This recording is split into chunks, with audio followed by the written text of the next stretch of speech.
ஆண்டவராகிய இயேசு கிறிஸ்து அவர் இந்த உலகத்திலே வாழ்ந்து பரமேறி சென்றதுக்கு பின்பு அந்த முதல் நூற்றாண்டு காலங்கள் மிகவும் நெருக்கப்பட்ட ஒரு காலங்கள்.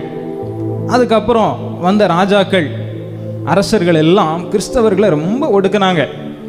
காரணம், ஆண்டவர் உயிர் தெழுந்து பரமேறி போனதுக்கு பின்பு கிறிஸ்தவம் வேகமாக வளர ஆரம்பிச்சது.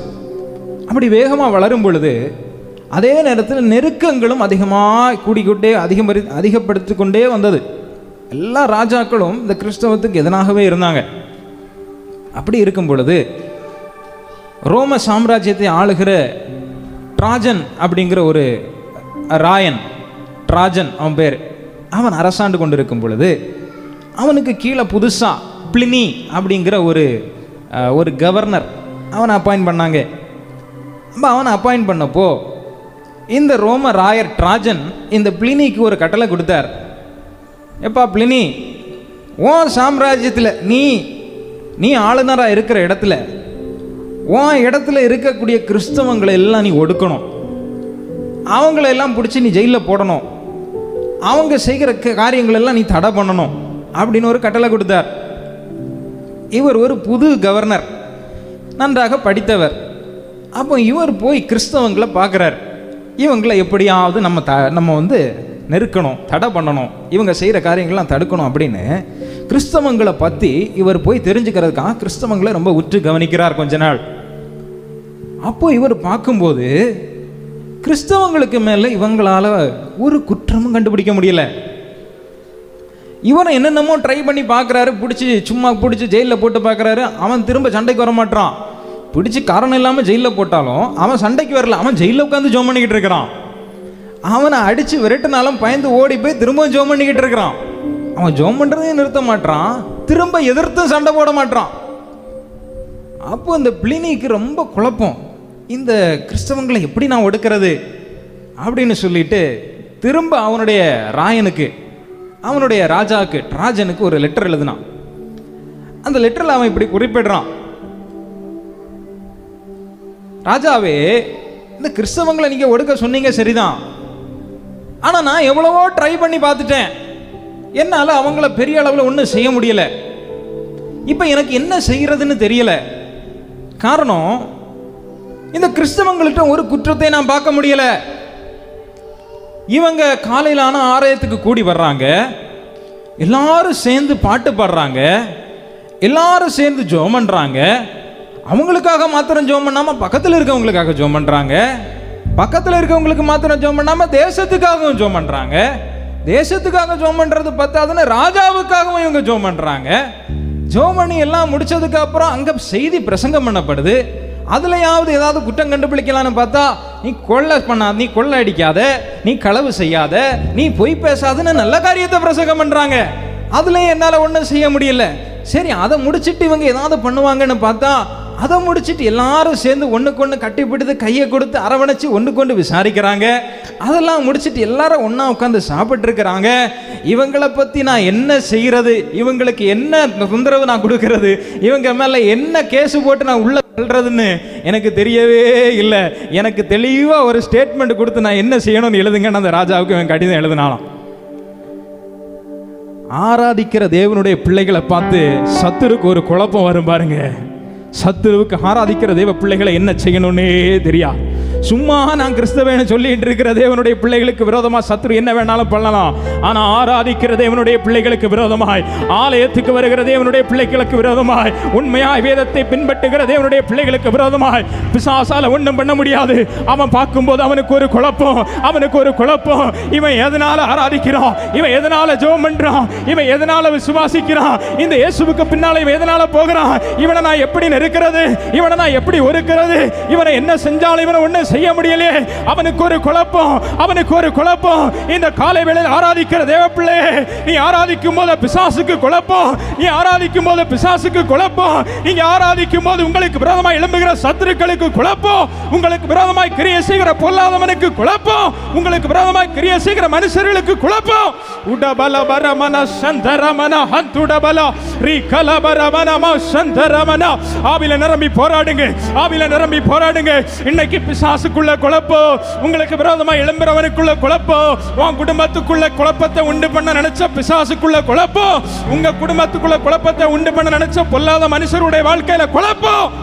உடமலா ஹந்துடமலா ஹத்துடபல பௌஷந்தலா ரீ கலமர பௌஷந்தலா ரீ மானா ஹந்துடமனா ஹத்துடபல ரீ கலப சந்தரமனா. பிசாசு குழம்புறா, பிசாசு குழம்புகிறா, பிசாசு குழம்புகிறா, பிசாசு குழம்புகிறா. ஆராதிங்க ஆராதிங்க ஆராதிங்க, விடுதலையோட விடுதலையோட விடுதலையோட. உடமனா ஹந்தரபல ஹத்துடமலா ரீ கலபரமன பௌஷந்தலமனா ஹத்துடமலா ரீ கலமர பௌஷந்தலா ரீ கபலபரபல பௌஷந்தடா.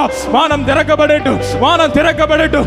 ஆவியானவருடைய மழை, ஆவியானவருடைய மழை, ஆவியானவருடைய மழை அளவில்லாமல் அளவில்லாமல். உடமனமலம சந்தலமனா ரீ கலவரவல துடபலப சந்தலா ரீ கனா ஹந்தலா ரஹத்துடமனா.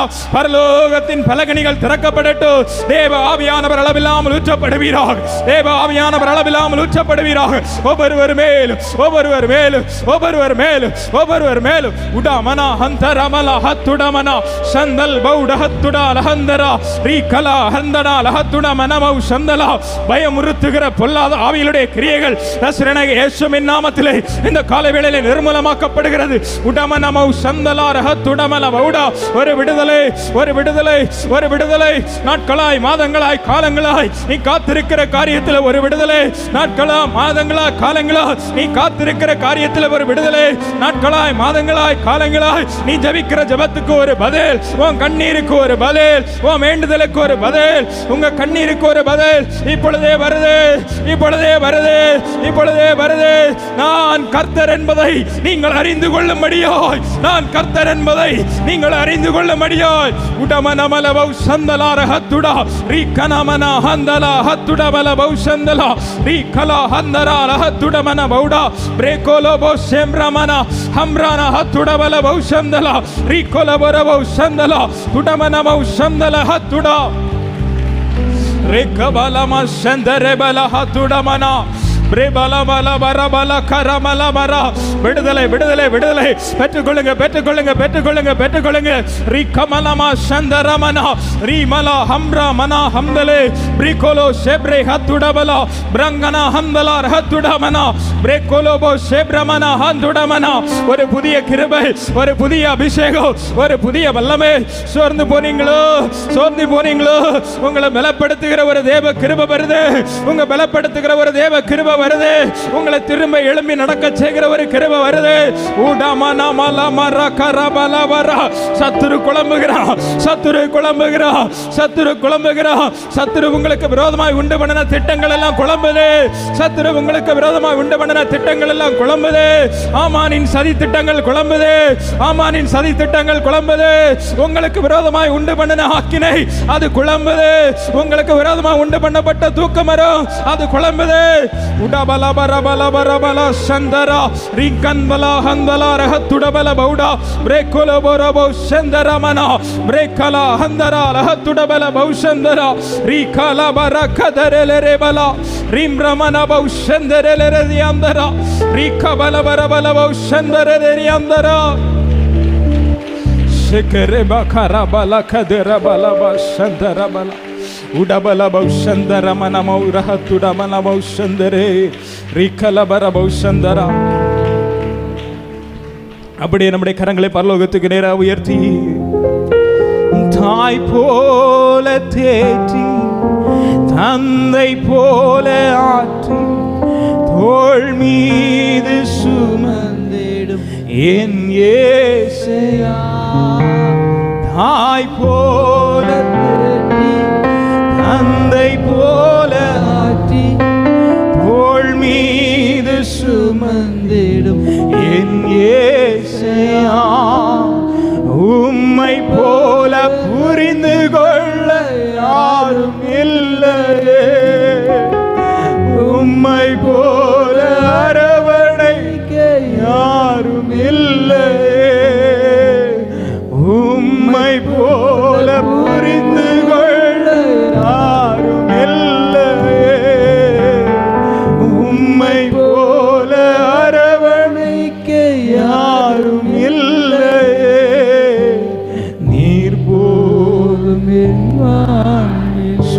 சொல்லுங்க.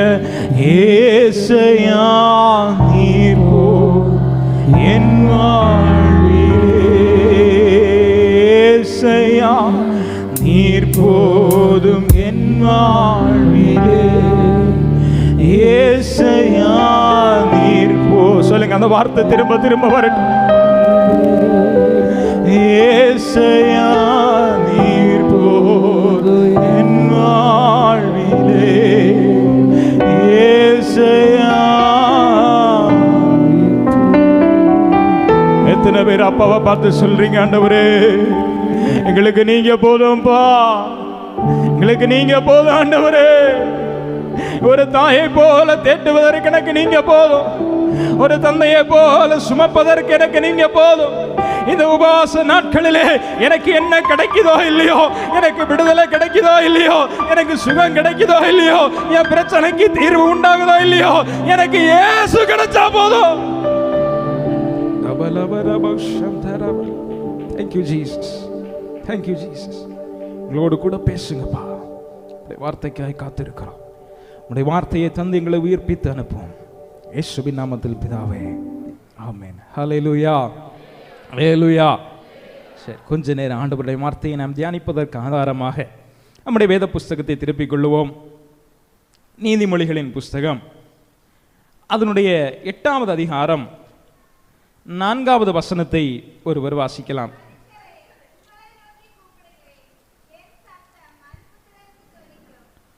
மனுஷரே, உங்களை நோக்கி கூப்பிடுகிறேன், என் சத்தம் மனுபுத்திரருக்கு துணிக்கும்.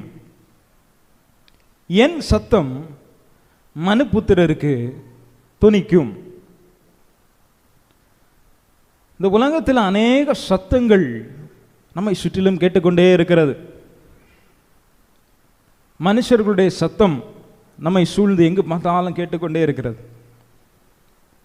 மிருகங்களுடைய சத்தம் எத்திசையிலும் கேட்டுக்கொண்டே இருக்கிறது. விலங்குகளுடைய சத்தம், இயற்கையினுடைய சத்தம், காற்று, சீற்றம், இவர்களுடைய சத்தம் எல்லாம் நம்முடைய காதுகளில் துணித்துக் கொண்டே இருக்கிறது. விஞ்ஞானபூர்வமாக இந்த சத்தத்தை 3 விதத்தில் பிரித்திருக்கிறாங்க. 3 விதத்திலே விஞ்ஞானபூர்வமாய் இந்த சத்தத்தை பிரிக்கிறாங்க. இன்ஃப்ராசோனிக் சவுண்ட் அப்படின்னு சொல்லுவாங்க, ஆடியபிள் சவுண்ட் அப்படின்னு சொல்லுவாங்க, 3வது அல்ட்ராசோனிக் சவுண்ட் அப்படின்னு சொல்லுவாங்க. அப்போ இன்ஃப்ராசோனிக் சவுண்ட் அப்படின்னா நம்ம கேட்குற சத்தத்துக்கு ஒரு அளவு இருக்கு.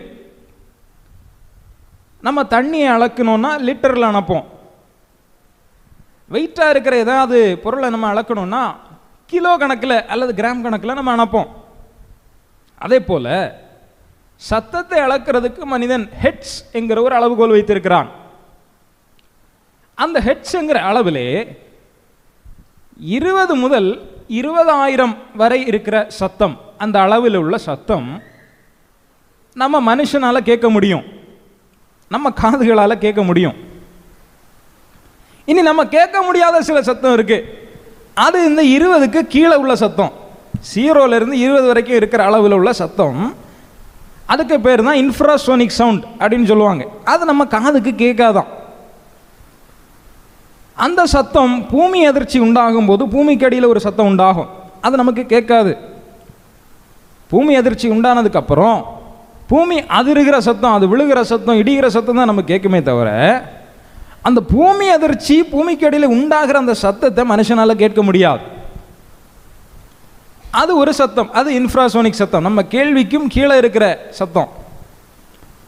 அதே நேரத்தில் யானைகள், திமிங்கலங்கள், இவங்கெல்லாம் தங்களுக்குள்ள பேசிக்கொள்வதற்கு இந்த சத்தத்தை தான் பேசுவாங்களாம். அவங்க பேசுறது நமக்கே கேட்காது. யானை பேசுறது கூட பாதி தான் நமக்கு கேட்கும், மீதி அந்த யானைகளுக்குள்ள பேசுகிற சத்தம் சரியாக நமக்கு கேட்காது. திமிங்கலம் அதே மாதிரி கடலுக்கு அடியில் அது பேசுகிற சத்தம் நமக்கு கேட்காதான். ஆனால் இந்த 20லேருந்து 20,000 வரைக்கும் இருக்கிற சத்தம், அந்த சத்தம் நமக்கு கேட்கும். அதுதான் நம்ம கேட்குற எல்லா சத்தமும். இப்போ நான் பேசுகிற சத்தமும் அந்த 20லேருந்து 20,000த்துக்குள்ளே தான் இருக்குது. நீங்கள் எவ்வளோ பெரிய சத்தத்தை கேட்டாலும் எவ்வளோ கம்மியான சத்தத்தை கேட்டாலும் அந்த அளவுக்குள்ளே தான் இருக்குமா.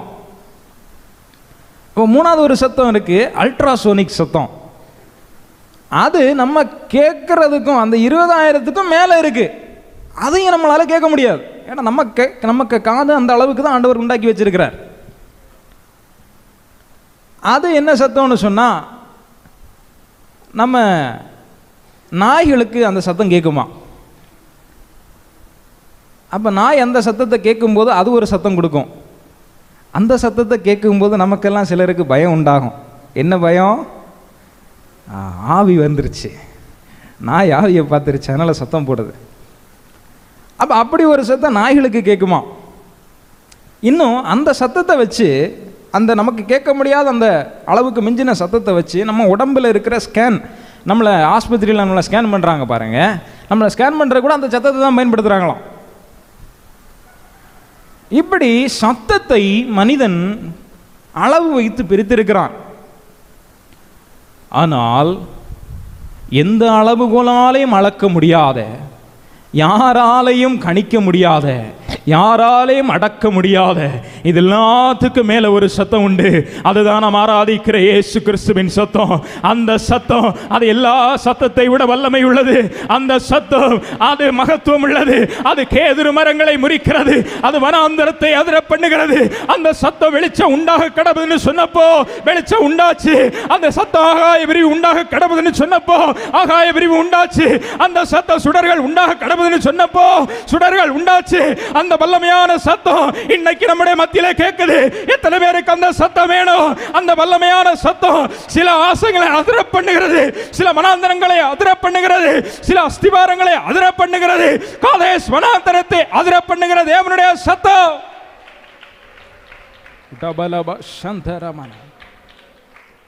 அதிர பண்ணுகிற தேவனுடைய சத்தம்.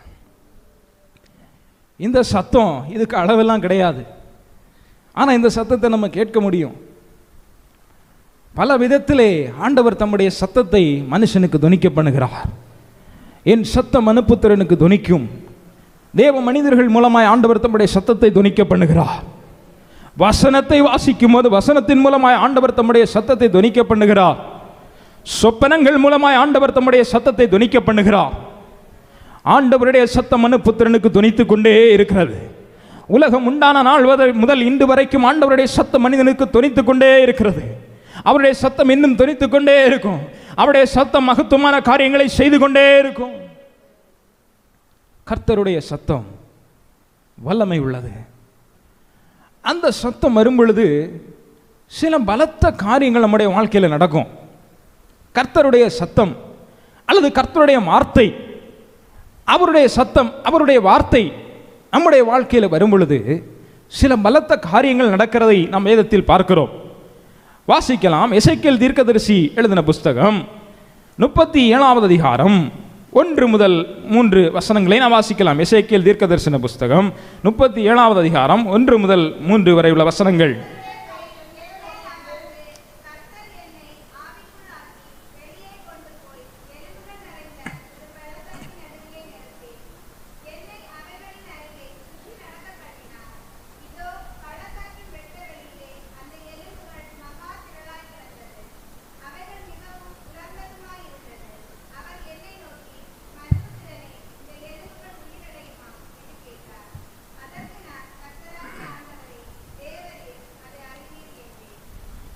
எசேக்கியேல் தீர்க்கதரிசி ஆண்டவர் ஆவிக்குள்ளாக்கி எலும்புகள் நிறைந்த பள்ளத்தாக்கிலே அந்த தீர்க்கதரிசியை ஆண்டவர் கொண்டு போனார். ஆவிக்குள்ளாகி ஒரு பள்ளத்தாக்குக்கு ஆண்டவர் கூட்டி கொண்டு போகிறார். எவ்வளவு அற்புதமான ஒரு அனுபவம் பாருங்க. நம்ம இங்கேருந்து ஒரு இடத்துக்கு போனோம்னா பஸ்ஸை பிடிக்கணும், பஸ் ஸ்டாண்டில் போய் காத்து நிற்கணும், இல்லைன்னா பைக் எடுத்து ஸ்டார்ட் பண்ணி பெட்ரோல் போட்டு அதுக்கு 1/2 மணி நேரம் வண்டியை ஓட்டிகிட்டு போகணும். ஆனால் பக்தருடைய அனுபவத்தை பாருங்க, ஆவியானுடைய வல்லமையை பாருங்க, எவ்வளவு மகத்துவம். ஆவிக்குள்ளாகி அவனை வெளியே கொண்டு போய் எலும்புகள் நிறைந்த ஒரு பள்ளத்தாக்குகளை நிறுத்துகிறார். ஆவிக்குரிய பிள்ளையுடைய அனுபவம் இப்படி இருக்கணும். நம்ம டிராவல் பண்ணுறது இல்லை, ஆனால் எதிர்காலத்தில் நடக்க போகிற சில காரியங்களை ஆவிக்குரிய கண்ணால் நம்ம பார்க்கணும். நாளைக்கு நடக்க போற சில காரியத்தை ஆவிக்குரிய கண்ணால் இன்னைக்கே நம்ம பார்க்கணும். தூரத்தில் நம்முடைய பிள்ளைகள் இருக்கும்போது அவங்க வாழ்க்கையில் நடக்க போகிற காரியங்களை இங்க இருக்கிற நமக்கு ஆண்டவர் வெளிப்படுத்தி தரணும். ஆவியிலே கொண்டு போய் நம்மை காட்டுகிற அப்படிப்பட்ட அனுக்கிரகங்களை தேவன் இந்த நாட்களில் நமக்கு தந்தருளுவாராக. எலும்புகள் நிறைந்த பள்ளத்தாக்கில் கொண்டு போய் ஆண்டவர் ஒரு கேள்வியை கேட்கிறார். எசேக்கியேலே, நீ சுத்தி பாரு, என்ன கிடக்கு? எலும்புகள், உலர்ந்த எலும்புகள். இந்த எலும்புகள் எல்லாம் உயிரடையுமா? இந்த எலும்புகள் உயிரடையுமா? எசேக்கியேலை பார்த்து ஆண்டவர் கேட்கிறார். அதுக்கு எசேக்கியேல் ஞானமா ஒரு பதில் கொடுக்கிறார். தேவரீர் அதை அறிவீர். சில நேரங்கள் வாழ்க்கையில் சில கேள்விக்குறிகள் வரும். நம்ம செய்கிற தப்பு என்ன தெரியுமா? அதுக்கு நம்மளே ஆண்டவருக்கு ஒரு பதில் கொடுப்போம். ஆண்டவரே, இப்படி ஒரு பிரச்சனை வந்துருச்சு, இதை இப்படி நீங்கள் சரி பண்ணிடுங்க. ஆண்டவருக்கு நம்மளே சொல்லுவோம். ஆனால் தீர்க்கதரிசி ஞானமாக ஒரு ஐடியா கொடுத்துட்டார். எனக்கு தெரியாது ஆண்டவரே, தேவரீர் நீரை அறிவீர். எலும்புகள் நிறைந்த பள்ளத்தாக்கு. தீர்க்கதரிசியை பார்த்து ஆண்டவர் கேட்கிறார், இந்த எலும்புகள் உயிரடையுமா? அப்படியானால் இது என்ன எலும்புகள்? இந்த எலும்புகள் என்றால் என்ன? இந்த எலும்புகள் எதை குறிக்கின்றது என்று நம்ம பார்த்தோமானால், எலும்புகள் ஒரு மனிதனுடைய சரீரத்துக்கு வடிவத்தை கொடுக்கிறது. எலும்பு எப்படி உருவாக்கப்பட்டிருக்கிறதோ அதே போல தான் ஒரு மனுஷனுடைய சரீரம், அவனுடைய வடிவம் உண்டாக்கப்படும். நம்ம எலும்பு கூட எவ்வளவு நீளமாக இருக்குதோ அவ்வளவு நீளம் தான் என்னுடைய உயரம் இருக்கும். என் கையுடைய எலும்பு என்ன வடிவத்தில் இருக்கிறதோ அந்த வடிவத்திலே தான் என் கை இருக்கும். என் முகத்திலே இருக்கிற தாடை எலும்பு என்ன வடிவத்தில் இருக்கிறதோ அந்த வடிவத்திலே தான் என்னுடைய சரீரம், என்னுடைய முகம், என்னுடைய ஜாடை உண்டாகும். அப்படியானால் ஒரு மனிதனுக்கு அவனுடைய வடிவத்தை கொடுப்பது, ஒரு மனிதனுக்கு ஒரு ஷேப்பை கொடுப்பது, ஒரு மனிதனுக்கு ஒரு ஸ்ட்ரக்சரை கொடுப்பது, ஒரு மனிதனுடைய சரீரத்தை வடிவமைப்பது முதல்ல அவனுக்குள்ள இருக்கிற எலும்பு. அப்படியானால் ஒரு மனிதனுடைய வாழ்க்கை, ஒரு ஆவிக்குரிய மனிதனுடைய வாழ்க்கையை தீர்மானிப்பது அல்லது ஒரு ஆவிக்குரிய மனிதனுடைய வடிவத்தை, அவனுடைய வாழ்க்கை எப்படி அமைக்கப்பட வேண்டும் என்பதை தீர்மானிப்பது கர்த்தர் அவன் மேல் வைத்திருக்கிற தரிசனம். ஆண்டவர் ஒரு மனிதனுக்கு மேல என்ன தரிசனம் வச்சிருக்கிறாரோ, ஆண்டவர் ஒரு மனிதனுக்கு மேல என்ன திட்டம் வச்சிருக்கிறாரோ, ஆண்டவர் ஒரு மனிதனை கொடுத்து என்ன வடிவம் வச்சிருக்கிறாரோ அதன்படித்தான் அவன் வாழ்க்கை இருக்க வேண்டும். ஹல்லேலூயா. அதன்படி நம்முடைய வாழ்க்கை அமைக்கப்படுவதற்காகத்தான் ஆண்டவருடைய சமூகத்திலே வந்து நாம் அவரிடத்திலே காத்திருக்கிறோம். ஆக இந்த எலும்புகள் குறிப்பது ஆண்டவர் ஒரு மனிதனுக்கு மேலே வச்சிருக்கிற தரிசனம். நான் ஒன்று சொல்ல விரும்புகிறேன். நம்ம உள்ளத்தில் நம்மளை பற்றி நமக்கு ஆண்டவர் கொடுத்திருக்கிற தரிசனத்தை நாம் அறிவதற்கு முன்பதாகவே ஆண்டவர் அவைகளை குறித்து விட்டார். நாம் இந்த லைட்டெல்லாம் பார்க்குறோம் பாருங்க, அழகாக எரிஞ்சுக்கிட்டு இருக்குது. நாம் இந்த லைட்டு எரிகிறத எப்போ பார்க்குறோன்னா, நம்ம ஒருத்தர் வந்து சுவிட்சை போட்டால் இந்த லைட் எரிகிறத நம்ம பார்க்குறோம். யாராவது ஒருத்தர் சுவிட்சை போட்டதுக்கப்புறம் இந்த லைட்டு எரிஞ்சதுக்கப்புறம் தான் நம்ம இந்த லைட் எரிஞ்சதை பார்த்தோம். ஆனால் இந்த லைட்டு நம்ம பார்க்கறதுக்கு முன்னாடியே இன்னொருத்தர் பார்த்தார். அவர் யாருன்னு சொன்னால் இந்த லைட்டை உண்டாக்கினவர். அவர் லேபில் வச்சு அதை டெஸ்ட் பண்ணும்போது, அதை உண்டாக்கி பார்க்கும்பொழுது அதுக்குள்ளே ஒரு ஃபிலமெண்ட்டை வச்சு அதில் கரண்டை கொடுத்து அதை சூடாக வச்சு அது எரிய வச்சு அது விளக்கு வருகிறதை அவர் பார்க்கும் பொழுது, இங்கே நம்ம பார்க்கறதுக்கு முன்னாடியே அவருக்கு லேபில் அந்த விளக்கை உண்டாக்குனவர் அவருக்கு லேபில் வச்சு அந்த வெளிச்சத்தை பார்த்துட்டார். ஆனால் அங்கேயும் அந்த வெளிச்சம் உண்டாவதற்கு முன்பதாக அந்த வெளிச்சத்தை அவர் பார்த்தார். எப்போ தெரியுமா? அந்த வெளிச்சத்தை அவர் உண்டாக்குறதுக்கு முன்பதாக அவருடைய இருதயத்தின் ஆழத்துக்குள்ள ஒரு விருப்பம், அவருடைய இருதயத்தின் காலத்துக்குள்ள ஒரு திட்டம், அவருக்கு இருதயத்து காலத்துக்குள்ள ஒரு பிளான் அது இருக்குது. நான் இப்படி ஒன்று செய்வேன், அதில் இப்படி ஒரு ஃபிலமெண்ட்டை வைப்பேன், அதை நான் கரண்ட் கொடுப்பேன், அது சூடாகும் போது அது பிரகாசிச்சு அதில் வெளிச்சம் வரும்னு சொல்லும்போது அவர் நினைக்கும் பொழுது அவளுக்கு அவருடைய உள்ளத்துக்குள்ள இந்த விளக்கு முதல்ல பிரகாசிச்சதனால தான் இன்னைக்கு இந்த விளக்கு இங்கு பிரகாசித்துக் கொண்டிருக்கிறது. அப்படியானால் நான் உங்களை பார்த்து சொல்லுகிறேன், உங்களுடைய தரிசனத்தை நீங்கள் கேட்பதற்கு முன்பதாக, உங்களுடைய வாக்குத்தத்தத்தை நீங்கள் கேட்பதற்கு முன்பதாக, உங்களை பற்றி தேவன் வைத்திருக்கிற திட்டத்தை நீங்கள் அறிந்து கொள்வதற்கு முன்பதாக, ஏன் நீங்கள் இந்த உலகத்தில் கால் வைப்பதற்கு முன்பதாக, உங்கள் தாயின் கருவிலே நீங்கள் உண்டாக்கப்படுவதற்கு முன்பதாக உங்களை குறித்து சில திட்டங்களை, உங்களை குறித்து சில தரிசனங்களை, உங்களை குறித்து சில வாக்குத்தத்தங்களை என் இயேசுவினுடைய உள்ளத்துக்குள் பிரகாசி பிரகாசித்தது. என் இயேசுவினுடைய உள்ளத்துக்குள் பிரகாசித்தது. என் இயேசுவினுடைய உள்ளத்துக்குள் பிரகாசித்தது. என் இயேசுவினுடைய உள்ளத்துக்குள் பிரகாசித்தது. அந்த தரிசனங்கள், அந்த திட்டங்கள், அந்த வாக்குத்தத்தங்கள், அந்த வடிவத்தின் படிதான் உங்க வாழ்க்கை, என் வாழ்க்கை இருக்கும். அப்படியானா இன்னைக்கு சிலருடைய தரிசனங்கள், ஆண்டவர் சிலர் மேல வைத்த வாக்குத்தத்தங்கள் இன்னைக்கு அந்த உலர்ந்த எலும்புகளை போல கிடக்குது. ஆண்டவர் சொல்லுகிறார், உலர்ந்த எலும்புகளே, கர்த்தருடைய வார்த்தையை கேளுங்கள், கர்த்தருடைய வார்த்தையை கேளுங்கள், கர்த்தருடைய வார்த்தையை கேளுங்கள். உன் தரிசனம் பிரகாசிக்க போகிறது. உங்கள் தரிசனம் பிரகாசிக்க போகிறது. உங்கள் தரிசனம் உயிரோடு எழுந்து வர போகிறது. உங்கள் தரிசனம் உயிர் தெழும்ப போகிறது. உடபலபௌ சந்தரமன அந்துரபலபௌ சந்தரா ரிக்கலப சந்தரமன உடபலபௌ சந்தரா. அப்படியானால் நம்மை குறித்து ஆண்டவர் வைத்திருக்கிற தரிசனங்கள், இந்த எலும்புகள், இந்த உலர்ந்து போன எலும்புகள், சிலருடைய வாழ்க்கையில் தரிசனங்கள் எல்லாம் ஆண்டவர் கொடுத்ததெல்லாம் உண்மைதான். வாக்குத்தத்தங்கள் ஆண்டவர் கொடுத்தது உண்மைதான். தரிசனங்கள் கொடுத்தது உண்மைதான். திட்டங்களை கொடுத்தது உண்மைதான். உன்னை நான் ஆசீர்வதிப்பேன், உன்னை நான் இப்படி வைப்பேன், உன் குடும்பத்தை இப்படி நான் உயர்த்துவேன், உன் குடும்பத்தை இப்படியெல்லாம் நடத்தி கொண்டு போவேன் ஆண்டவர் சொன்ன வாக்குத்தத்தங்கள், தரிசனங்கள் எல்லாம் அண்ணா அப்படியே தான் இருக்கு. ஆனா அதனுடைய நிலைமை எப்படி கிடக்குன்னா, அது வறண்டு போய் கிடக்கு. அது வறண்டு போய் கிடக்கு. தீர்க்கதரிசியை பார்த்து ஆண்டவர் சொன்னார், இந்த உலர்ந்த எலும்புகளை பார்த்து நீ என்னுடைய வார்த்தையை பேசணும், நீ என்னுடைய வார்த்தையை பேசணும். இன்னைக்கு நான் சொல்றேன், ஆண்டவருடைய சத்தம், ஆண்டவருடைய சத்தம், ஆண்டவருடைய வார்த்தை உங்க மேல வச்ச தரிசனத்துக்கு மேல, உங்க வாழ்க்கைக்கு மேல இன்னைக்கு வரும்போது அவைகள் எல்லாம் மீண்டும் உயிரடைய போகிறது. அவைகள் எல்லாம் மீண்டும் உயிர் பெற்று எழும்ப போகிறது. ஹல்லேலூயா, ஹல்லேலூயா. இப்போ இந்த எலும்புகள் எங்க கிடக்கிறதுன்னு நம்ம கவனிக்கணும். இந்த எலும்பு எங்க கிடக்குதான்? 2வது வசனத்தை ஒருத்தர் வாசிங்க. என்னை அவைகளின் அருகே சுற்றி நடக்க பண்ணினார், பள்ளத்தாக்கின் வெட்ட வெளியிலே. போதும். எங்க கிடக்குதான்? பள்ளத்தாக்கின், ஆமா நீங்கெல்லாம் தூங்குறீங்கன்னு நினைக்கிறேன். பக்கத்தில் இருக்கவங்களை பார்த்து சொல்லுங்களேன், வெட்ட வெளியில கிடக்கு, வெட்ட வெளியில கிடக்கு. இந்த எலும்புகள் எங்க கிடக்குதான்? வெட்ட வெளியில கிடக்குதான். நான் உங்களுக்கு இந்த பள்ளத்தாக்கை பத்தி ஒரு காரியத்தை சொல்ல போகிறேன். பள்ளத்தாக்கு என்று சொன்னால் 2 பக்கமும் மலைகளாக இருக்கிற ஒரு பகுதியில் நடுவில் பள்ளத்தாக்கு இருக்கும். 2 பக்கமும் மலைகள் இருக்கும், இல்லைனா எல்லா பக்கமும் மலைகள் சூழ்ந்திருக்கும். இந்த நடுப்பகுதி பள்ளமான, ரொம்ப ஆழமான பகுதியாக இருக்கும். அதை பார்த்து தான் சொல்லுவாங்க, இது ஒரு பள்ளத்தாக்கு. ஆங்கிலத்தில் வேலி அப்படின்னு சொல்லுவாங்க. இது ஒரு பள்ளத்தாக்கு. பள்ளத்தாக்குன்னு சொன்னால் நீங்கள் கற்பனை பண்ணி பார்க்கணும், 2 பக்கமும் உயரமான மலைகள் இருக்கு, நடுவில் ஒரு பெரிய பள்ளத்தாக்கு இருக்கு. இதுதான் பள்ளத்தாக்கு. இப்படி ஒரு பள்ளத்தாக்குல தான் ஆண்டவர் பரிசுத்த ஆவியானவர் எசேக்கியேல் தீர்க்கதரிசியை கொண்டு போய் காட்டுகிறார். இங்க பாரு, எலும்புகள் நிறைஞ்சு கிடக்கு, எலும்புகள் உயர்ந்து கிடக்கு. இந்த எலும்புகள் எங்க கிடக்குன்னு சொன்னா பள்ளத்தாக்குல வெட்ட வெளியில கிடக்கு, வெட்ட வெளியில கிடக்கு. அப்படின்னா என்ன அர்த்தம்?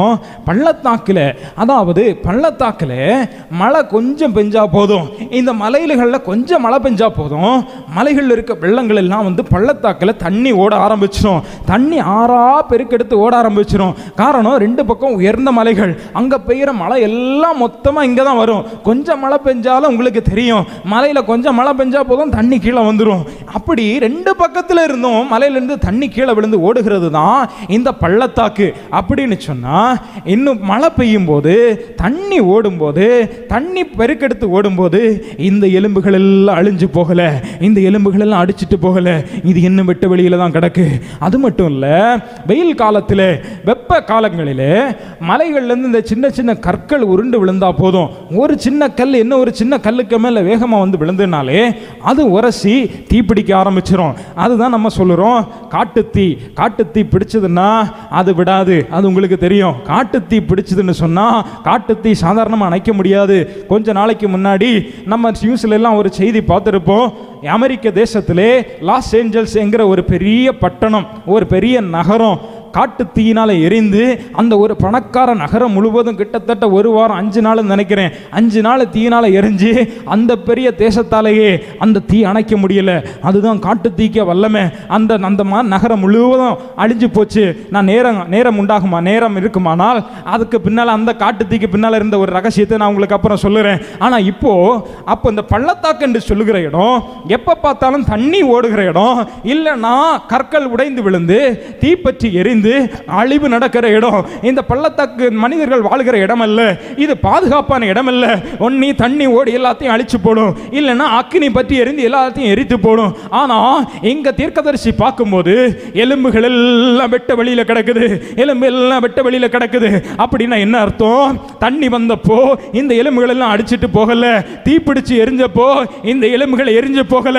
பிரியமான தேவ பிள்ளையே, உனக்கு மேல வச்ச தரிசனம், நீ தண்ணியை கடந்து போகும்போது அவைகள் அழிந்து போகல.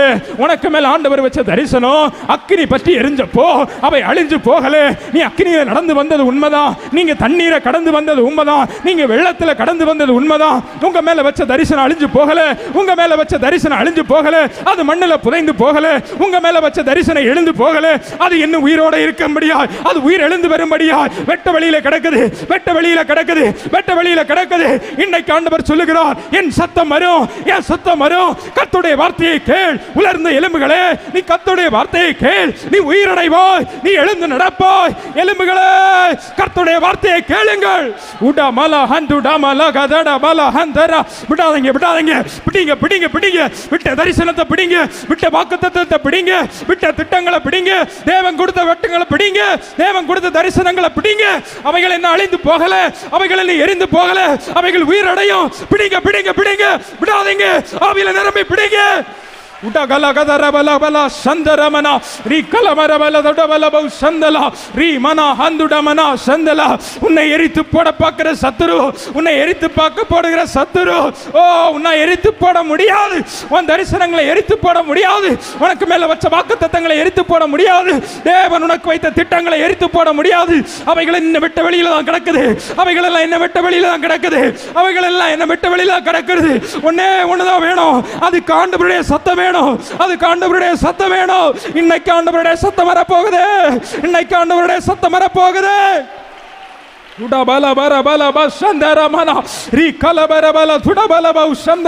விடாதீங்க, விடாதீங்க, பிடிங்க, விடாதீங்க, பிடிங்க. தரிசனத்தை இழந்து போனீங்களா? தரிசனம் போயிருச்சா? ஆண்டுகளுக்கு முன்ன கொடுத்த தரிசனம் காணாம போயிருச்சா? ஆண்டுகளுக்கு முன்னால கொடுத்த வாக்குத்தத்தம் காணாம போயிருச்சா? ஏன் இந்த வாக்குத்தத்தம் என்ன நிறைவேறல? என் வாழ்க்கையில இந்த வாக்குத்தத்தத்தை ஆண்டவர் கொடுத்தாரே, இந்த திட்டத்தை ஆண்டவர் கொடுத்தாரே, இந்த காரியத்தை என்னோட பேசினாரே, அது எங்க போச்சு? அது காணாம போச்சா? அது அழிஞ்சு போச்சா? அது எரிஞ்சு போச்சா? இல்ல, அவ எல்லாம் இன்னும் வெட்ட வெளியில கிடக்கு, வெட்ட வெளியில கிடக்கு. உடபலபலப சந்தரமனா ரீகலபரபலப சந்தலா ரீகனா ஹந்தலா ரஹதுடபலப சந்தலா ரீம் ராஹந்துடா மனா ஹந்தரே ரீகந்தலா ரஹத்துடபலப சந்தரா ரீகபபபப சந்தரபல ஹத்துடபா ரீகரமனா சந்தரபனா. உலர்ந்த எலும்புகள் அது வெட்ட வெளியில கிடக்கு, வனாந்தரத்தின் வெட்ட வெளியில கிடக்குது, பள்ளத்தாக்கின் வெட்ட வெளியில கிடக்குது. அவைகள் உயிரடையும். தெய்வ பிள்ளையே, உன் தரிசனம் அழிஞ்சு போச்சுன்னு நினைக்காதீங்க, உங்க தரிசனம் அழிஞ்சு போச்சுன்னு நினைக்காதீங்க. ஆண்டவர் கொடுத்த வாக்குத்தத்தம் எல்லாம் தீயில எரிஞ்சு போச்சுன்னு நினைக்காதீங்க. அவைகள் எரிந்து போவதில்லை, அவைகள் அறிந்து போவதில்லை, அவைகள் அரித்து போடப்படுவதில்லை, அவைகள் வெள்ளத்தில் அடித்து போட போவதில்லை. அவைகள் எல்லாம் உயிர் பெற்று எழும்ப போகிறது. ஹல்லேலூயா, ஹல்லேலூயா, ஹல்லேலூயா. வெட்ட வெளியில கிடக்கு, வறண்டு போய் கிடக்கு, காஞ்சு போய் கிடக்கு. இன்னும் இந்த எலும்புகளை நம்ம இன்னும் உற்று பார்க்கணும், இன்னும் இந்த எலும்புகளை உற்று பார்க்கணும். எப்படி பார்க்கணும்? இந்த எலும்பு எப்படி கிடக்குது, எங்கே கிடக்குது? வெட்ட வெளியில கிடக்கு. இனி இந்த எலும்பு எப்படி கிடக்குதுன்னு நம்ம பார்த்தோம்னா, அது எல்லாம் சிதறி கிடக்குது, அது சிதறி கிடக்குது. தலை ஒரு இடத்துல கிடக்கு, கை ஒரு இடத்துல கிடக்கு, கால் ஒரு இடத்துல கிடக்கு, முதுகெலும்பு ஒரு இடத்துல கிடக்கு, இடுப்பெலும்பு ஒரு இடத்துல கிடக்கு, தாழை எலும்பு ஒரு இடத்துல கிடக்கு. அந்த எலும்பு எல்லாம் ஒன்னோட ஒன்று சேரல, ஒன்னோட ஒன்று சேரல. இரண்டாவது வசனம் தெளிவா சொல்லுது, எலும்புகள் மகா திரளா கிடக்கு. எலும்பு கூடுகள் அல்ல, எலும்புகள். அப்படின்னு சொன்னா எல்லா எலும்பும் தனித்தனியா சிதறி போய் கிடக்கு, எல்லா தரிசனங்களும் தனித்தனியா சிதறி போய் கிடக்கு. ஒவ்வொரு வருஷமா ஆண்டவர் தந்த வாக்குத்தத்தங்கள் எல்லாம் சிதறி போய் கிடக்கு. ஆண்டவர் ரட்சிக்கப்பட்ட நாள் முதல் இன்றைக்கு வரைக்கும் கொடுத்த வாக்குத்தத்தங்கள் எல்லாம் சிதறி போய் கிடக்கு. ஆண்டவர் கொடுத்த தரிசனங்கள் எல்லாம் சிதறி போய் கிடக்கு. அவ எல்லாம் ஒன்னோட ஒன்று சேரல, அவ எல்லாம் வறண்டு போய் வெட்ட வெளியில தனித்தனியா சிதறி கிடக்கு, தனித்தனியா சிதறி கிடக்கு. சிலருடைய வாழ்க்கையில் தரிசனங்கள், வாக்குத்தத்தங்கள் அவைகளெல்லாம் உன்னோட ஒன்று இன்னும் சேரலை. அவைகளெல்லாம் தனித்தனியாக கிடக்கு. தரிசனத்தை பெற்றோம், அதை கொஞ்சம் சுதந்திரிச்ச மாதிரி இருக்கு, கொஞ்சம் அந்த ஆசீர்வாதம் நடந்த மாதிரி இருக்கு, ஆனால் முழுமையாக நடக்கலை. ஏன்? அது எல்லாம் தனித்தனியாக கிடக்கு, அது எல்லாம் சேரலை, அது எல்லாம் சேரலை. இன்னும் சொல்லப்போனால் சில குடும்பங்களில் ஆண்டவருடைய தரிசனங்கள் ஒன்றிணைக்கப்படலை. சில குடும்பங்களுக்குள்ள ஆண்டவர் வச்ச தரிசனம் ஒன்றிணைக்கப்படலை. தனிப்பட்ட விதத்திலே நமக்கு ஆண்டவர் வாக்குத்தத்தங்களை கொடுக்க, தனிப்பட்ட விதத்திலே நம்முடைய தனிப்பட்ட வாழ்க்கைக்கு என்ன ஆண்டவர் சில தரிசனங்களை கொடுக்கிறார், சில திட்டங்களை கொடுக்கிறார், சில நோக்கங்களை கொடுக்கிறார். அதெல்லாம் இருந்தாலும் நாம் குடும்பமாய் ஆண்டவருக்காக சில காரியங்களை செய்யும்படி, நாம் குடும்பமாய் நமக்கு மேல சில திட்டங்களை ஆண்டவர் வைத்திருக்கிறார். இந்த குடும்பத்தை கொண்டு நான் என்ன காரியத்தை செய்யணும், இந்த குடும்பத்தில் இருக்கிற 4 பேர் அல்ல இந்த குடும்பத்தில் இருக்க 3 பேருக்கு மேல இந்த தரிசனங்களை வச்சு இது எல்லாம் சேர்ந்து எனக்கு இப்படி ஒரு சாட்சியா நிக்கணும். இந்த 4 குடும்பத்தில் இருக்கிற 4 பேரும் என் சபையில 40 வருஷம் ஆராதிச்சு அவங்க எனக்கு சாட்சியா நிக்கணும். இந்த குடும்பத்தில் இருக்க 3 பேருக்கு மேலேயும் 3 தரிசனங்களை நான் வச்சிருக்கேன். அந்த 3 தரிசனம் இணைஞ்சு வரும்பொழுது அந்த 3 பேரை பார்த்து 300 குடும்பம் என்ன ரட்சிப்புக்குள்ளாக கொண்டு வருகிற ஒரு தரிசனத்தை ஆண்டவர் உனக்கு வச்சிருக்கிறார். அப்படியானா உன் தரிசனங்கள், சிலருடைய தரிசனங்கள் இணைக்கப்படல. குடும்பத்தில் 4 பேர் இருந்தா 4 பேரும் 4 வாக்குல, பிள்ளைகள் அப்பா சொல்றத கேட்கறது இல்ல, பிள்ளை அப்பா சொல்றத கேட்கறது இல்ல, பையன் அம்மா சொல்றத கேட்கறது இல்ல. சின்ன பிள்ளை நான் அப்பா ஏதாவது சொன்னா நீ என்ன சொல்றது, நான் என்ன செய்யறது? அல்லேலூயா. இன்னைக்கு காலம் அப்படி தான் இருக்கு. ஆனா ஆண்டவர் சொல்கிறார், சில எலும்புகள் எல்லாம் இன்னைக்கு ஒன்று சேரணும், சில தரிசனங்கள் ஒன்று சேரணும், சில தரிசனங்கள் ஒன்று சேரணும்.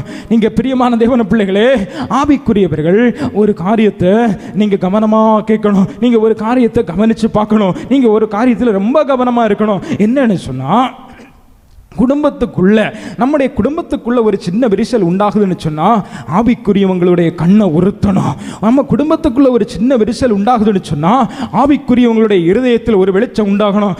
ஆஹா, ஏதோ ஒன்று நடக்குது, பிசாசு எங்கேயோ நுழைய பார்க்குது, நம்முடைய தரிசனத்தை எங்கேயோ உருகுலைக்க பார்க்குது. ஒரு சின்ன வித்தியாசம் குடும்பத்தில் வரும்போது ஆவிக்குரியவனுக்குள்ள தெரியும், ஆவியில் நிரம்பினவனுக்குள்ள தெரியும், பிசாசு எங்கேயோ வருது, பிசாசு எங்கேயோ கிரியை செய்யறான், நம்ம குடும்பத்துக்குள்ள எங்கேயோ பிசாசு நுழைய பார்க்கிறான். என்ன சொல்ல போனா, பிள்ளைகளுடைய வாழ்க்கையில் ஒரு சின்ன மாற்றத்தை பெற்றோர்கள் பார்த்த உடனே ஆவிக்குரிய பெற்றோர்களுடைய கண்களிலே ஒரு பிரகாசம் உண்டாகணும். என் பிள்ளைக்கு வாழ்க்கையில் என்னமோ நடக்குது, பிசாசு எங்கேயோ நுழைய பார்க்குது, இது வரைக்கும் நல்லா பேசிட்டு இருந்த பிள்ளை திடீர்னு கொஞ்சம் கோபம் எட்டி பார்க்குது, இதுக்குள்ள என்னமோ நடக்குது. ஆவிக்குரிய பெற்றோருக்கு தெரியணும், இது வரைக்கும் நல்லா இருந்த குடும்பம், என் கணவனுக்கு திடீர்னு ஒரு கோபம் வெளியே தெரியுது, அங்க என்னமோ நடக்குது, பிசாசு எங்கேயோ நுழையுது. ஆவிக்குரியவனுக்கு தன்னுடைய குடும்பத்தில் நடக்கிறது என்னன்னு தெரியணும். ஒரு சின்ன சச்சரவு குடும்பத்துக்குள்ள வரும்போது, குடும்பத்துக்குள்ள எங்கேயோ விரிசல் வருது, எங்கேயோ பிசாசு நுழையுது, எங்கேயோ சத்துருவுக்கு நம்ம இடம் விட்டு இருக்கிறோம்னு தெரியணும். அந்த பிசாசு உள்ள வர்றதுக்கு இடம் கொடுத்துட்டோன்னு வைங்களேன், ஆண்டவர் நமக்கு மேல வச்ச தரிசனங்கள் எல்லாம் பிசறிஞ்சு போகும். ஆண்டவர் நமக்கு மேல வச்ச தரிசனம், உங்க குடும்பத்துக்கு மேல வச்ச திட்டம் எல்லாம் ஒன்று மேல ஒன்று இல்லாம, ஒன்றோடு ஒன்று இணைக்கப்படாம, அவைகள் எல்லாம் இந்த மனாந்தரத்திலே பள்ளத்தாக்கிலே சிதறடிக்கப்பட்டு போய்விடும். அப்படியானா இன்னைக்கு சொல்லுறேன், ஆவிக்குரிய பெற்றோர்கள், ஆவிக்குரிய தாய்மார்கள், ஆவிக்குரிய தகப்பன்மார்கள், உங்க குடும்பத்தில் ஒரு சின்ன காரியம், ஒரு சின்ன அசைவு உண்டாகுதுன்னு சொன்னா, ஒரு சின்ன விரிசல் உண்டாகுதுன்னு சொன்னா, நீங்க கண்ணை திறந்து பார்க்கணும், உங்க ஆவிக்குரிய கண்ணை திறந்து பார்க்கணும், உங்க ஆவிக்குரிய காது திறந்து கேட்கணும். எங்க எலும்பு விடுதே, எங்க எலும்பு ஒன்றோட ஒன்று இணைக்கப்படல, எங்க பிசாசு நுழைய பார்க்கிறான், எந்த ஓட்ட வழியா பிசாசு நுழைய பார்க்கிறான், நீங்க அதை பார்க்கணும். அது ஒரு பிசாசுடைய தந்திரம், அது ஒரு பிசாசுடைய தந்திரம். சிலருக்கு இந்த கேள்விக்கு பதில் தெரியல. என் பிள்ளை நல்லா தானே இருந்துச்சு, என் பிள்ளை நல்லா தானே ஸ்கூலுக்கு போயிட்டு இருந்தான், 3 வருஷம் நல்லா தானே படித்தான், 4வது வருஷம் வந்துருச்சு, ஃபைனல் இயர் வந்துருச்சு, இப்போ கொஞ்சம் அவன் பேச்செல்லாம் மாறுது, இப்போ அவன் நடவடிக்கைகள் கொஞ்சம் மாறுது. அதுக்கு காரணம் அங்கே சில பிசாசுடைய தந்திரம் வந்துருச்சு, அங்கே சில விரிசல் உண்டாயிருக்கு, பிசாசு அதுக்குள்ள நுழைய பார்க்கிறான். என்ன அவன் முழுசா நுழையல. பிரியமான தேவனுடைய பிள்ளையே, ஆண்டவர் சொன்னார், நீ அந்த எலும்புகளை பார்த்து பேசு. எசேக்கியேலே, நீ அந்த எலும்புகளை பார்க்க தீர்க்க தரிசனம் முறை. அவன் தீர்க்க தரிசனம் சொன்னப்போ அந்த எலும்புகளை பார்த்து கர்த்தருடைய வார்த்தையை கேளுங்கள்னு சொன்னப்போ, அது வரைக்கும் சிதறி கடந்த எலும்பு எல்லாம் ஒன்றோடு ஒன்று தன் எலும்போடே சேர்ந்தது, தன் எலும்போடே சேர்ந்தது. இரைச்சல் உண்டானது, ஒரு அசைவு உண்டானது, ஒரு அசைவு உண்டானது. இந்த காலை வேளையிலே சொல்றேன், உங்க குடும்பத்தில் ஒன்றோடு ஒட்டாமல் பிரிந்து கிடக்கிற தரிசனங்களை ஆண்டவர் ஒன்று சேர்க்க விரும்புகிறார். பிரிந்து கிடக்கிற சில தரிசனங்களை ஆண்டவர் ஒன்று சேர்க்க விரும்புகிறார். பிரிந்து கிடக்கிற சில எலும்புகளை ஆண்டவர் ஒன்று சேர்க்க விரும்புகிறார். அதற்கு தேவை ஒன்னே ஒண்ணுதான், கர்த்தருடைய சத்தம், ஆண்டவருடைய சத்தம். எசேக்கியேலே, நீ எலும்புகளை பார்த்து கர்த்தருடைய வார்த்தையை பேசு, கர்த்தருடைய வார்த்தையை பேசு, கர்த்தருடைய வார்த்தையை பேசு, கர்த்தருடைய வார்த்தையை பேசு. இந்த காலை வேளையிலே கர்த்தருடைய சத்தம் உங்க குடும்பத்தை நோக்கி வருது, கர்த்தருடைய வார்த்தை உங்க குடும்பத்தை நோக்கி வருது. உலர்ந்து போற எலும்புகள், ஒன்றோடு ஒன்று சேர்க்கப்படாத எலும்புகள் எல்லாம் ஒன்னோட ஒன்று சேர்க்கப்பட போகுது. அது அது தன் தன் எலும்போட சேர்க்க மாட்டோம். உடபலபரப சந்தரமன ரிகலபரபலப சந்தனமன உடமனம சந்தலமன ஹந்துடமன ரிகலபரப சந்தனம. சிலருடைய ஆவிக்குரிய கண்கள் திறக்கப்படுது, சிலருடைய ஆவிக்குரிய செவிகள் திறக்கப்படுது.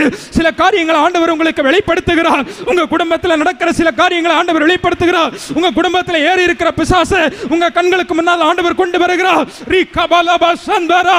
ஆவிக்குரியவர்கள் அந்நிய பாஷைகளை பேசி, வசனத்தை பேசி, வார்த்தையை பேசி ஆண்டவருடைய சத்தத்தை பெற்றுக்கொள். விடாதீங்க விடாதீங்க விடாதீங்க. சத்தம் வருகிற வரைக்கும், ஆண்டவருடைய வார்த்தை கிரியை செய்கிற வரைக்கும், எலும்புகள் ஒன்று சேருகிற வரைக்கும் விடாதீங்க விடாதீங்க.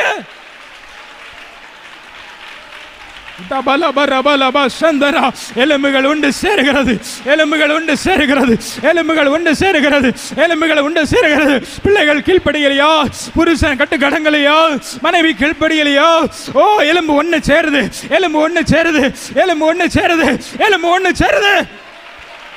உடபலபரபல கத்துடபல ரிகலபரபலப சந்தரமன துடமன சந்தரமன ரிகல ஹந்துடமல சந்தரதி அந்தர துரமன ஹந்தலப ரிகலப சந்தரன அந்தரலி அந்தரபர ஹத்துடா.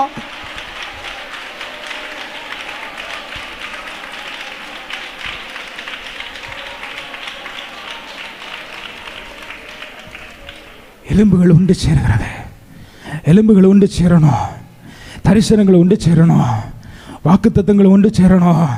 ஆவிக்குரியவங்க கவனமா இருக்கணும், ஆவிக்குரியவங்க கண்ணை திறந்து வச்சு பார்க்கணும், ஆவிக்குரியவங்க ஆவிக்குரிய காதை திறந்து வச்சு கேட்கணும். பிசாசு உள்ளேற விடக்கூடாது, பிசாசின் தந்திரத்துக்கு நம்ம இடம் கொடுக்க கூடாது. எலும்பை நம்ம பிரிய விடக்கூடாது, எலும்புகளை பிரிய விடக்கூடாது. அவைகள் ஒன்றோடு ஒன்று சேரும் காலம் இவைகள். இப்போ எலும்பு எல்லாம் ஒன்று ஒன்று சேர்ந்துருச்சு, எலும்பு எல்லாம் ஒன்று ஒன்று சேர்ந்துருச்சு. அது மட்டும் நடக்கல. 8வது வசனத்தை வாசிங்க. நான் பார்த்து கொண்டிருக்கையில் அவைகள் மேல் நரம்புகளும் மாம்சமும் உண்டாயிற்று, நரம்புகளும் மாம்சங்களும் உண்டாயிற்று. அந்த எலும்பு வெட்ட வெளியில் கிடந்துச்சு, அது எரிஞ்சு போகலை. இப்போ அது எல்லாம் ஒன்னோட ஒன்று சேர்ந்துச்சு. கர்த்தருடைய வார்த்தை வந்தப்போ, ஆண்டவருடைய சத்தம் கேட்டப்போ, பிரிஞ்சு கிடந்த எலும்புகள், பிரிந்து கிடந்த தரிசனங்கள், பிரிந்து கிடந்த வாக்குத்தத்தங்கள் எல்லாம் ஒன்று சேர்ந்தது.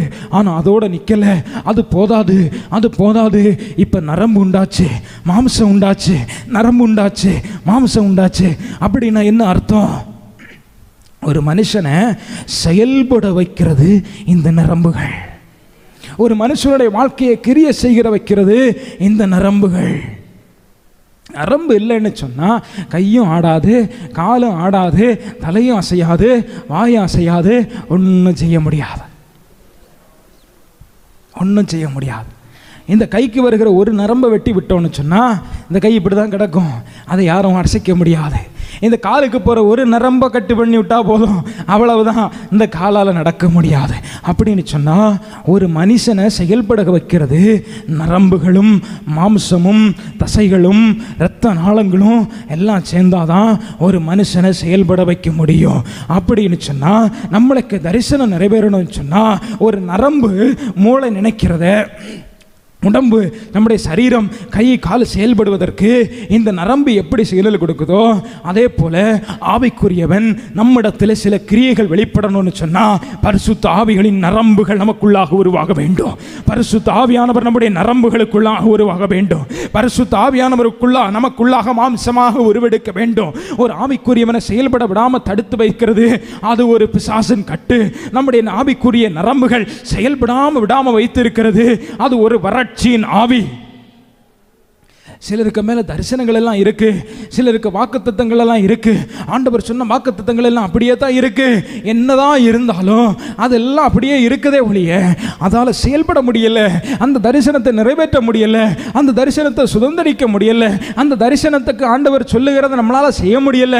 மகனே நீ இதை செய்ய, நான் அப்போ உன்னை ஆசீர்வதிப்பேன் ஆண்டவர் சொல்லுகிறார். தரிசனம் தந்தாச்சு, வாக்குத்தத்தம் தந்தாச்சு, ஆனால் செயல்பட முடியல.